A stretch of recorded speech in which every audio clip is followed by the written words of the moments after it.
அதில் எனக்கு யாராவது காணிக்கை கொடுத்துருவாங்க, காணிக்கை கொடுங்க. ஆண்டவரே இது உங்கள் கையில் உங்களுக்கு தெரியுங்க அது தேவை சொல்லி தான் நம்ம சொல்லுவாங்க. மனிதர்களை பார்த்தால் இவர்கள் கொடுப்பார்கள், அவர்கள் கொடுப்பார்கள். எந்த மனுஷன் முன்னாடி நான் காக்கா பிடிச்சிட்டு நான் போக மாட்டேன். எல்லாம் காக்கா தான் எனக்கு தெரியும். எல்லாம் கட்டளை பெற்று அவருடைய அது கொடுத்துட்டு தான் போமே தவிர கொடுக்காது. கர்த்தர் காக்காக்கு கட்டளை கொடுத்துட்டாரு. காக்கா ஒவ்வொரு நாளும் நினைச்சு கொண்டு கொடுக்க வைப்பாரு.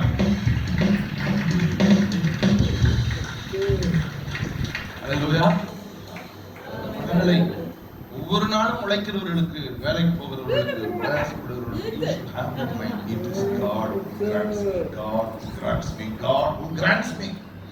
இது கர்த்தர் என்னை நினைவாக என் தேவையை சந்திக்கிற கர்த்தர்.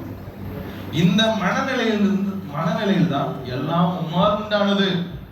முது கரத்தில் வாங்கி நமக்கு கொடுத்தோம். எப்படி முது கரத்தில் வாங்கி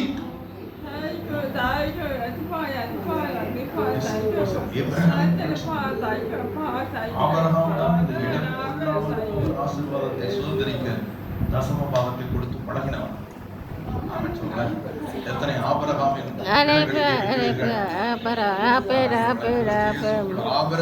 ஆசீர்வாதத்தை புறஜாதியாகிய நாம் பெறும்படி கல்வாரியில் அவர் சாபமானார்.